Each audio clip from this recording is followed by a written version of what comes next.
What's up, Formula One fans? Super glad to have you in this episode.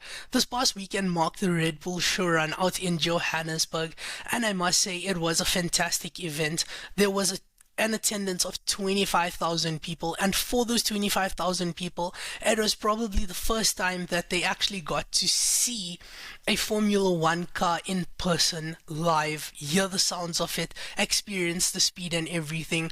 Now, the RB7 was on Catherine Street. It was being driven by the legend himself, David Coulthard, and I must say that it was fantastic hospitality coming all the way through from Red Bull themselves.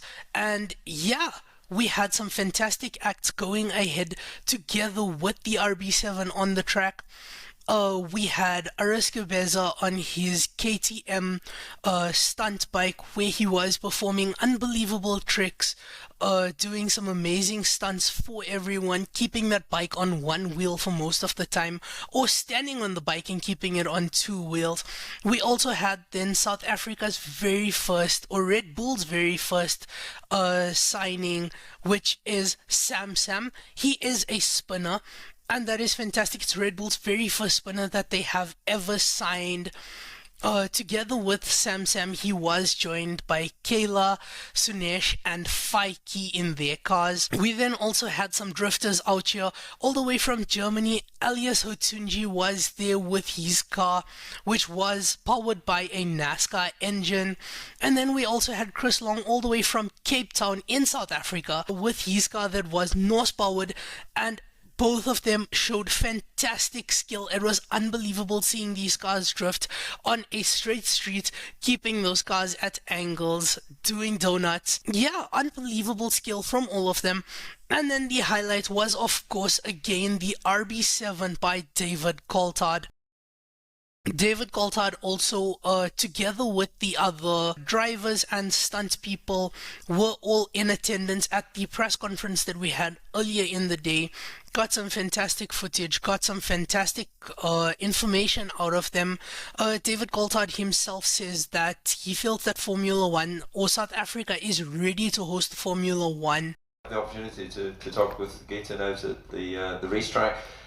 The three things you need is obviously a FIA approved facility, which is for the racetrack to get that. You need an agreement between the local government and Formula One. And then the third thing is, there is no third thing, because the people will come. There is enough motorsports enthusiasm in the country, and also, more importantly, people will travel from abroad. So we see it in every country we go, the amount of people that fly in from other countries who are fans of the sport, who are curious to not only see the Grand Prix, but to go to the country and discover about that. So, history has shown that yes, there's an investment up front, but that is returned multiple times, because you grow your tourism community around that time. So we should be here. I know some other African countries have been talking with Formula One. It's a big enough continent that we can have more than one Grand Prix like we have in America. But this is not the time to hesitate. He definitely feels that should Kyalami add a few more runoffs, and things will definitely qualify for a Grade 1 track, and we will see a Formula One race very soon. However, he did also make mention that there are other countries in Africa that are pushing to get Formula One races. However, we do know that Minister Gayton McKenzie, together with the rest of the South African government, are pushing to get Formula One to come back here. And Minister Dada Marero for Johannesburg was also in attendance, and at the press conference he said that Johannesburg is ready. We are a world-class city, and we will do what is needed for us to get that F1 race here. And according to DC, the only thing that we are lacking at the moment is basically the signatures from the FIA and F1. And again, going back to Gayton McKenzie, he did say that he had some fantastic meetings out in Azerbaijan with the FIA president and the F1 president, and they are also keen to get the race out here in South Africa. So stay tuned. We're probably going to be getting a Formula One race very soon. 2025 does see a few tracks contracts expire, so the chances of us getting a race in 2026 or 2027 is extremely high at the moment. So keep listening to the episode, drop a like, subscribe, don't forget to listen to the channel. Let's build up that hype around Formula One. Let's get it out there. Let people go crazy about Formula One in South Africa. Let's tag Minister Gayton McKenzie, the FIA, and F1 in all of our posts on social media about F1. Let's get them riled up about this. Let's get Formula One here. It's going to be fantastic for our economy. It's going to be fantastic for us as fans. We're going to experience something amazing then. And yeah, we're going to get people back to our country for Formula One since 1993. So yeah, let's do that.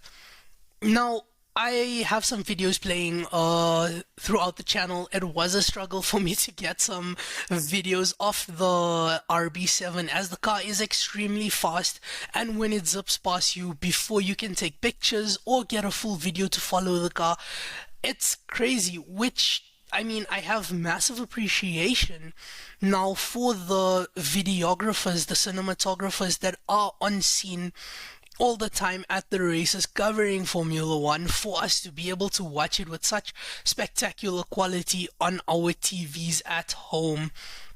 Yeah, big ups to you guys. Yeah, so that is it for this week's episode. I hope that you guys enjoyed it. I hope that if you were at the Red Bull Showrun, you enjoyed it as well. I hope to see you in the next episode. Don't forget to like, share, and subscribe to the channel. See you all in the next episode, and that will be after the Austin race, which is coming up this coming weekend. See you then.